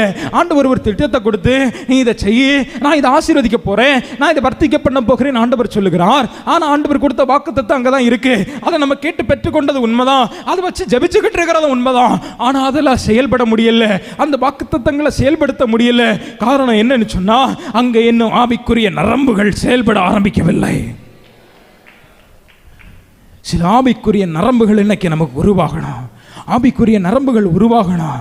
ஒரு மனிதன் அவர் ஒரு உயரமான இடத்துல இருந்து அவன் வேலை செஞ்சுக்கிட்டு இருக்கும்போது கீழே விழுந்து கோமாவுக்கு போயிட்டானோ. அவன் கோமாவுக்கு போனப்போ அவனை பல வருஷங்களா, கிட்டத்தட்ட 20 வருஷங்களா ஹாஸ்பிட்டலில் வச்சு அவன் கண் முழிப்பான்னு நம்பிக்கையோட அவன் குடும்பங்கள் எல்லாம் பார்த்துக்கிட்டே இருக்கும் பொழுது கிட்டத்தட்ட 20 வருஷத்துக்கு அப்புறம் இந்த டாக்டர்கள் எல்லாம் ஒரு காரியத்தை அவன்கிட்ட நோட்டீஸ் பண்ண ஆரம்பிச்சாங்க. அவனை மூளையெல்லாம் செக் பண்ணி பார்க்கும்போது மூளைக்குள்ள ஏதோ செயல்பாடுகள் நடக்கிறது அவனுக்கு கண்டுபிடிச்சாங்க. மூளைக்குள்ள இவன் ஏதோ நடக்குது, இந்த மூளை கோமால இருந்தாலும் இந்த மூளை ஏதோ செய்கிறதை அவங்க கம்ப்யூட்டர்ல கண்டுபிடிச்சாங்க. உடனே ஒரு மிஷின் அவனுக்கு கொடுத்தாங்க. என்ன மிஷின்னு சொன்னா, நம்ம மூளை நினைக்கிறத இந்த கம்ப்யூட்டர்ல அது எழுத்து வடிவத்தில் கொஞ்சம் வரும், அப்படி ஒரு கண்டுபிடிப்பு இருக்கு. அந்த கம்ப்யூட்டரை, அந்த கண்டுபிடிப்பு, அந்த கருவியை அவனுக்கு பொருத்தி இவன் மூளையில என்னதான் நடக்கு அப்படின்னு பார்க்கும்போது இந்த மனுஷன் 20 வருஷமா அவன் நினைச்சுக்கிட்டு இருக்கான், என் கை காலெல்லாம் தான் விழுந்து போச்சு, நான் பேசிக்கிட்டே இருக்கேன், ஆனா என் சத்தத்தை யாரும் கேட்கல. அவன் தாகம் எடுக்கும்போது தண்ணி கேட்டிருக்கிறான், யாருக்கும் சத்தம் கேட்கல. அவன் பசிச்சப்போ எனக்கு பசிக்குது சாப்பாடு கொடுங்கன்னு கேட்டிருக்கிறான், அவன் சத்தத்தை யாருமே கேட்கல. அவனுக்கு உள்ள இருந்து இருதயம் உடையுது, நான் பேசுறேன், என் கை கால் விழுந்து போனப்போ யாருமே என்ன கேட்கலையே, என் கை கால் விழுந்து போனப்போ எனக்கு பசிச்சுன்னு தண்ணிக்கு நான் ஆகாரம் கேட்டா யாரும் தரமாட்டாங்க, நான் தாகம் எடுக்குன்னு கேட்கும்போது யாரும் தரல. ஆனா வெளியே இருந்து பார்க்கிறவங்களுக்கு இவன் வாய் அசையல. காரணம் இவனுக்கு மூளைத்தான் பேசிக்கிட்டு இருக்கு, அவன் மூளை நினைச்சுக்கிட்டு இருக்கு, அவன் வாயும் பேசிக்கிட்டு இருக்கு. அவன் மூளை நினைக்குது என் சத்தமும் வெளியே கேட்டுக்கிட்டு இருக்கு, ஆனா யாரும் எனக்கு செவி கொடுக்கலன்னு. ஆனா உண்மை என்னன்னு சொன்னா அவனுக்கு மூளை தான் பேசிக்கிட்டு இருக்கு, அவன் வாய் அசையவே இல்லை, சத்தம் வெளியே வரல, மூளைக்குள்ளதான் கேட்டுக்கிட்டு இருக்கு. இன்னைக்கு சில ஆவிக்குரிய குடும்பங்கள் இப்படித்தான் இருக்கு. ஆண்டவர் கொடுத்த தரிசனம் எல்லாம் உள்ளதான் இருக்கே ஒழிய இப்படி செய்யணும் அப்படி செய்யணும், ஆண்டவர் என்ன இப்படி ஆக்கிடுவாரு, ஆண்டவர் என்ன இந்த காரியங்களை செஞ்சிருவாரு, இந்த தரிசனங்களை நிறைவேற்றிடுவாருன்னு நமக்குள்ளதான் அந்த வாக்குத்தத்தங்கள் சத்தமா இன்னும் கேட்டுட்டே இருக்கே ஒழிய அது வெளியே இன்னும் வரவே இல்லை, அது என்ன செயல்பாட்டுக்கு வரவே இல்லை. அந்த ஆவிக்குரிய தரிசனங்களை, அந்த உன் குடும்பத்து மேல வச்ச திட்டங்களை, அவைகளை செயல்படுத்துகிற ஆவிக்குரிய நரம்புகள் இந்த நாட்களிலே உண்டாவதாக. செயல்பட வைக்கிற நரம்புகள் அவைகள் உருவாகணும். தரிசனங்கள் எல்லாம் உலர்ந்து போய் கிடக்கு, அவைகளெல்லாம் ஒன்று சேரணும், அவைகளுக்குள்ள உயிர் உண்டாகணும், அதுக்குள்ள நரம்பு உண்டாகணும். இப்ப நரம்போட நிக்கல. அடுத்தது தொடர்ந்து வாசிங்க 8வது வசனத்தை. மேற்புறம் எங்கும் தோலினால மூடப்பட்டதான், மேலே எங்கும் தோலினால மூடி இருக்குதான். இந்த தோல்னா என்ன? ஆண்டவர் நம்ம சரீரத்துக்கு கொடுத்திருக்கிற ஒரு பாதுகாப்பு. இந்த தோல் இல்லைன்னு சொன்னா இந்த சரீரத்துக்கு பாதுகாப்பு இல்லை. இந்த தோல் இல்லைன்னு சொன்னா சும்மா நடந்து போனா கூட இந்த காற்றுல ஏகப்பட்ட கிருமிகள், லட்சக்கணக்கான கிருமிகள் இந்த காத்துல, நம்ம சுவாசிக்கிற காத்துல சுத்திக்கிட்டே இருக்கு. நம்ம தோல் இல்லைன்னு சொன்னா அதுல கிருமிகள் பட்டுன்னு சொன்னா நமக்கு நோய் வந்துடும், நமக்கு வியாதி வந்துடும். இந்த தோல் தான் நம்மளை சூரிய வெப்பத்திலிருந்து பாதுகாக்குது. இந்த தோல் தான் ராத்திரி குளிரில் இருந்து நம்ம பாதுகாக்குது. ஆக நம்முடைய சரீரத்துக்கு ஆண்டவர் கொடுத்திருக்கிற ஒரு பெஸ்ட் பாதுகாப்பு இந்த தோல். உங்களுக்கு சந்தேகம் உண்டுன்னு சொன்னா, தாய்மார்கள் காய்கறி வெட்டும்போ லேசா சில நேரத்தில் இந்த கையில வெட்டும் தானே, வெட்டும்போது லேசா கொஞ்சம் மிளகா பொடி எடுத்து அதில் போட்டு பாருங்க, அப்போ உங்களுக்கு தெரியும் இந்த தோலுடைய அருமை. கொஞ்சம் மிளகா பொடி எடுத்து கையில போடுங்க, அப்போ உங்களுக்கு தெரியும் இந்த தோலோட அருமை என்னன்னு. வெட்டுப்பட்ட இடத்துல கொஞ்சம் மிளகா பொடியை போட்டு பாருங்க, அப்ப தெரியும் இந்த ஆண்டவர் கொடுத்த தோல் எவ்வளவு பயங்கரமான பாதுகாப்புன்னு சொல்லி. அப்படின்னு சொன்னா ஒரு தோல் ஆண்டவர் ஒரு மனுஷனுக்கு கொடுத்திருக்கிற பாதுகாப்பு, ஒரு மனுஷனுடைய சரீர வடிவத்துக்கு ஆண்டவர் கொடுத்திருக்கிற பாதுகாப்பு இந்த தோல். அப்படின்னு சொன்னா ஆண்டவர் வைத்திருக்கிற தரிசனங்களை பாதுகாக்கிற சில ஆவிக்குரிய தோல் உண்டாகணும். ஆண்டவர் வச்சிருக்கிற தரிசனங்களை, ஆண்டவர் கொடுத்திருக்கிற திட்டங்களை கிருமிகள் அசுத்தம் பண்ணாதபடிக்கு, பிசாசின் கிரியைகள் அரித்து போடாதபடிக்கு, நோய் பிடிச்சிடாதபடிக்கு, அவைகள் அழுகி போகாதபடிக்கு, சூரிய வெப்பம் அதை தாக்காதபடி கொள்ளாதபடிக்கு சில ஆவிக்குரிய தோள்கள் அதற்கு உண்டாக்கப்படணும்.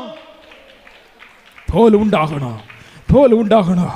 எலும்பு ஒன்று சேர்ந்தா போராது, அங்கே ஆவிக்குரிய நரம்புகள் உண்டாகணும். நரம்புகள் உண்டானா போதாது, அங்கே ஒரு ஆவிக்குரிய தோல் உண்டாகணும். அதனால தான் பவுல் சொல்லும்போது சொல்றாரு, நாங்கள் எப்போ நெருக்கப்பட்டாலும் நாங்கள் உணர்ங்கி போவதில்லை, நாங்கள் ஒடுங்கி போவதில்லை, நாங்கள் கலக்கம் அடைந்தாலும் மனமுறிவடையதில்லை, துன்பப்படுத்தப்பட்டாலும் கைவிடப்படுகிறதில்லை, நாங்கள் கீழே விழுந்தாலும் மடிந்து போகிறதில்லை. காரணம், எங்கள் வாழ்க்கைக்கு மேலே ஆண்டவர் ஒரு ஆவிக்குரிய தோலை வச்சு பாதுகாத்து வச்சிருக்கிறாரு. ஆண்டவர் ஒரு ஆவிக்குரிய படலத்தை வைத்து பாதுகாத்து வச்சிருக்கிறாரு. நீங்க எப்பக்கத்தில் நெருக்கப்பட்டாலும், பிசாசு எல்லா பக்கத்துல வந்து உங்களை நெருக்கினாலும், பிசாசு எத்தனை வியாதியை கொண்டு போட்டாலும், உங்க தரிசனத்துக்கு விரோதமா, உங்க வாக்குத்தத்தத்துக்கு விரோதமா பிசாசு எத்தனை திட்டங்களை கொண்டு போட்டாலும் அவைகள் எல்லாம் பாதுகாக்க, அவைகளிலிருந்து எல்லாம் நம்மை பாதுகாக்க முடியாது ஒரு ஆவிக்குரிய தோல் நம்முடைய வாழ்க்கையை சுற்றிலும் ஆண்டவர் உண்டு பண்ணுவாராக. இப்ப எலும்பெல்லாம் ஒன்று சேர்ந்துருச்சு, மாமிசமும் நரமும் உண்டாச்சு. ஆனாலும் போதல்ல, அங்கே தோலும் தேவைப்பட்டது, தோலும் வந்துருச்சு. ஆனாலும் போதல்ல, இனி அங்கே என்ன இல்லையா? அந்த வசனத்தை தொடர்ந்து வாசிங்க. ஆனாலும் அவைகளுக்குள்ளே ஆவி இல்லை. சில வேளையில் தரிசனங்கள் எல்லாம் இருக்கு, நம்ம செயல்பாடுகளும் இருக்கு, நரம்புகள் அங்கே இருக்கு, பாதுகாப்பு அங்கே இருக்கு, நம்ம செயல்படுறோம். ஆண்டவர் சொன்ன மாதிரி நம்ம சில காரியங்களை செஞ்சு பார்க்குறோம். ஆண்டவர் சொன்ன வாக்குத்தத்தங்களை நிறைவேற்றுறதுக்கு நம்ம எவ்வளவோ பிரயாசப்படுறோம், உபவாசம் இருந்து பார்க்குறோம், ஜெபம் பண்ணி பார்க்குறோம், என்னென்னமோ பண்ணி பார்க்குறோம், அங்கே ஓடி பார்க்குறோம், எங்கே ஓடி பார்க்குறோம், உழைச்சி பார்க்குறோம், சம்பாதித்து பார்க்குறோம். என்ன செஞ்சாலும் ஆண்டவர் கொடுத்த திட்டங்கள், ஆண்டவர் வச்ச தரிசனம் நிறைவேறாமலே கிடக்குது இல்லையா? காரணம் என்ன தெரியுமா? ஆண்டவர் வச்ச தரிசனங்கள் எல்லாம் இன்னும் பலன் கொடுக்காம இருக்கு தெரியுமா? அதுக்கு காரணம் என்ன தெரியுமா? அங்க ஆவி இன்னும் வரல, அங்க ஆவி இன்னும் வரல, அங்க ஆவி இன்னும் வரல. என்னத்தான் தரிசனம் இருந்தாலும், என்னத்தான் வல்லமை இருந்தாலும், என்னத்தான் மாமிசம் உண்டானாலும், என்னத்தான் செயல்பாடுகள் அங்க நடந்திருந்தாலும், என்னதான் ஜெபங்கள் அங்க அந்த வாக்குத்தத்தத்துக்காக நடந்து கொண்டிருந்தாலும், பரிசுத்த ஆவியானவருடைய வல்லமை அங்க வரலன்னு சொன்னா, ஆவி அந்த தரிசனத்துக்குள்ள வரலன்னு சொன்னா, ஆவி உங்க குடும்பத்துக்குள்ள வரலன்னு சொன்னா, ஆவி உங்க வாழ்க்கைக்குள்ள வரலன்னு சொன்னா, உங்க செயல்பாடுகளுக்குள்ள பரிசுத்த ஆவி வரலன்னு சொன்னா, ஓ அந்த எலும்புகள் எழுந்து நடக்காது, அந்த எலும்புகள் உயிரடையாது, அந்த எலும்புகள் உயிரடையாது. இப்ப தீர்க்கதரிசியை பார்த்து ஆண்டவர் சொன்னாரு, நீ அதை பார்த்து பேசு, காற்று நாள் திசையில இருந்து வர சொல்லி பேசு. நீ பேசும்போது என் ஆவியை நான் அதுக்குள்ளாக அனுப்புவேன், என் ஆவியை நான் அதற்குள்ளாக அனுப்புவேன். ஆவி வந்தப்போ என்னாச்சு தெரியுமா? ஆவி வந்தப்போ என்னாச்சு தெரியுமா? 10வது வசனம் சொல்லுது, ஆவி அவர்கள் மேல் வந்தபோது அவைகள் உயிரடைந்து அவைகள் காலூன்றி மகா பெரிய சேனையாய் நின்றது. பிரியமான தேவனுடைய பிள்ளையே, வாக்குத்தத்தத்தை பெற்ற தேவனுடைய பிள்ளையே, தரிசனங்களை பெற்ற தேவனுடைய பிள்ளையே, வாக்குத்தத்தம் உன் மேல வந்துருச்சுன்னு சொன்னா, பரிசுத்த ஆவியானவர் உன் மேல வரணும், பரிசுத்த ஆவியானுடைய அபிஷேகம் உங்க மேல வரணும். இந்த காலவேளையில் ஆண்டவர் சொல்லுகிறார், என் ஆவியை உங்கள் மேல் வர பண்ணுவேன், என் ஆவியை உங்கள் மேல் வர பண்ணுவேன். அந்த ஆவி வந்துருச்சுன்னு சொன்னா, நீங்க சாதாரண மனுஷன் இல்ல. அந்த ஆவி வந்துருச்சுன்னு சொன்னா, உன் தரிசனம் சாதாரண தரிசனம் இல்ல. அந்த ஆவி உங்களுக்குள்ள வந்துருச்சுன்னு சொன்னா, அந்த வாக்குத்தத்தம் சாதாரண வாக்குத்தத்தம் இல்ல. அவைகள் எல்லாம் உயிரடைந்து மகா பெரிய சேனை அணிக்கும், மகா பெரிய சேனை அணிக்கும். விசுவாசிக்கிறவங்க கரங்களை தட்டி கொஞ்ச நேரம் ஆவியில நிரம்பி, அந்த ஆவி எங்களுக்குள்ளாக வரட்ட ஆண்டவரே, அந்த ஆவி எங்களுக்குள்ளாக வரட்ட ஆண்டவரே, நாங்க சேனையா எழுந்து நிற்க பண்ணுகிற அந்த ஆவி எங்களுக்குள்ள வரட்டும். உலர்ந்த எலும்புகளை உயிரடை பண்ணுகிற அந்த ஆவி எங்களுக்குள்ளாக வரட்டும். உலர்ந்த எலும்புகளை ஒன்று பண்ண பண்ணுகிற ஆவி எங்களுக்குள்ளாக வரட்டும். நரம்புகளை செயல்பட பண்ண வைக்கிற, நரம்புகளை செயல்பட வைக்கிற அந்த ஆவி எங்களுக்குள்ள வரட்டும். விட்டு கொடுத்து விட்டு கொடுத்து விட்டு கொடுத்து வரட்டு வரட்டு விடாதீங்க விடாதீங்க விடாதீங்க. ஆவி வர்ற வரைக்கும் விடாதீங்க. கர்த்தருடைய சத்தம் வந்துருச்சு. ஆவி வருது, ஆவி வருது. விடாதீங்க விடாதீங்க விடாதீங்க. உடபல பரபலப சந்தரமன ரிகலவரபலப சந்தலமன ரிமன ஹம்தலா ரஹதுடபல பௌசந்தனா. சில உலர்ந்து போன எலும்புகள் இன்னைக்கு உயிரடைய பண்ணுகிறார் ஆண்டவர், உயிரடைய பண்ணுகிறார் ஆண்டவர். உயிரடைய பண்ணும்போது அது வெறும் எலும்பு கூட இல்ல. ஆண்டவர் உயிரடைய பண்ணும்போது அது வெறும் மாம்சம் அல்ல. ஆண்டவர் உயிரடைய பண்ணும்போது அது வெறும் ஜடம் அல்ல. ஆண்டவர் உயிரடைய பண்ணும்போது நீ சாதாரண மனுஷன் அல்ல.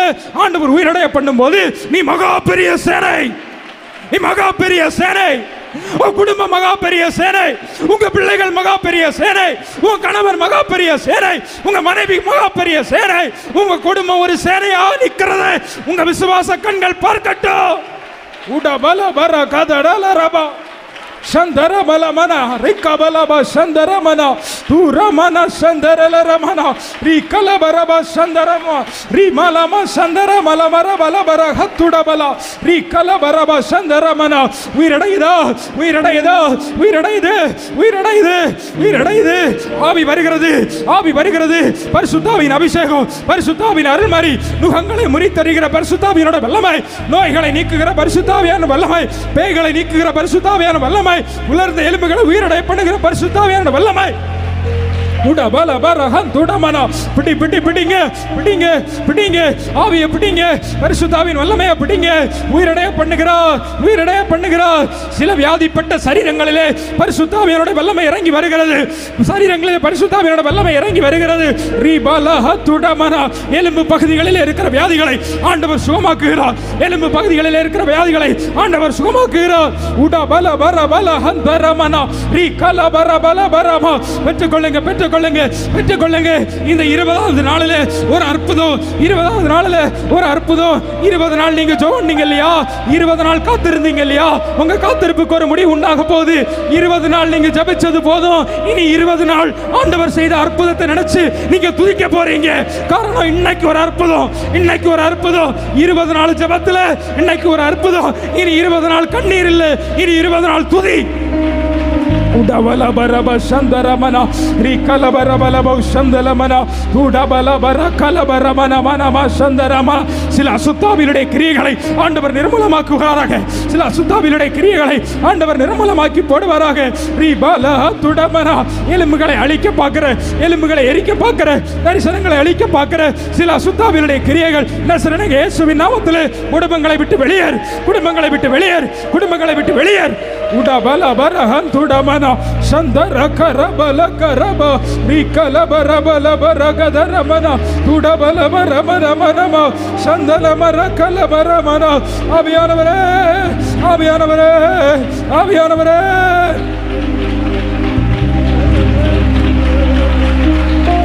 பலபரபர் உயிரடைய வேண்டுமே, உயிரடைய வேண்டுமே, உயிரடைய வேண்டுமே, உயிரடைய வேண்டுமே, உயிர் தெழுந்த வல்லமை வேண்டுமே, உயிர் தெழுந்த வல்லமை வேண்டுமே, உயிரடைய வேண்டுமே, உயிரடைய வேண்டுமே, உயிரடைய வேண்டுமே, உயிரடைய வேண்டுமே. உலர்ந்த எலும்பு இந்த நாளில் உயிரடைய வேண்டுமே, உலர்ந்த எலும்புகள் இந்த நாள் உயிரடைய வேண்டுமே.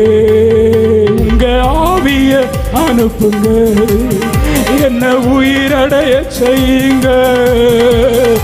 உலர்ந்த எலும்புகள் இந்த நாள் உயிரடைய வேண்டுமே, உலர்ந்த எலும்புகள் இந்த நாளில் உயிரடைய வேண்டுமே. ஓ உயிரடைய வேண்டுமே, உயிரடைய வேண்டுமே, உயிரடைய வேண்டுமே, உயிரடைய வேண்டுமே. இந்த எலும்பு இந்த நாள் உயிரடைய வேண்டுமே. ஆமென். ஹல்லேலூயா, ஹல்லேலூயா, ஹல்லேலூயா. கர்த்தருடைய வார்த்தை, அந்த வார்த்தை வல்லமை உள்ளது. அந்த வார்த்தை புறப்பட்டது, செத்து கிடந்த எலும்புகளை உயிரடைய செய்தது. அது ஒரு பெரிய சேனையாய் எழும்பி நின்றது. வாக்குத்தத்தங்கள் செத்து கிடக்கலாம், தரிசனங்கள் மங்கி கிடக்கலாம். இன்றைக்கு கர்த்தர் நம்மோடு கூட கர்த்தர் பேசி கொண்டிருக்கிறார். கரங்களை உயர்த்தி, ஆண்டவரே ஒரு வார்த்தை வெளிப்படட்டும் ஆண்டவரே. அந்த வார்த்தைக்குள் வல்லமை உண்டு, அந்த வார்த்தைக்குள் ஜீவன் உண்டு. அந்த வார்த்தையை கர்த்தர் அனுப்புவீராக. ஒரே ஒரு நம்முடைய கரங்களை உயர்த்துங்க, பார்க்கலாம். அந்த வார்த்தை உங்களை உயிரடைய பண்ணும், அந்த வார்த்தை உங்களை பலப்படுத்தும். எசேக்கியாவின் பள்ளத்தாக்கில் செத்து கிடந்த எலும்புகளை உயிரடைய பண்ணினது, நரம்புகளை உயிரடைய பண்ணினது, தோலால் மூடப்பட்டது, பெரிய சேனையாய் மாற்றப்பட்டது. கர்த்தர் இன்னைக்கு வார்த்தையை அனுப்பி நிறைவேறாமல் இருக்கிற வாக்குத்தத்தங்கள், தரிசனங்களை நிறைவேற்ற தம்முடைய வார்த்தையை கர்த்தர் அனுப்புகிற தயவுக்காய் அப்படி எல்லாரும் கர்த்தரை மகிமைப்படுத்தி இருங்க பார்க்கலாம்.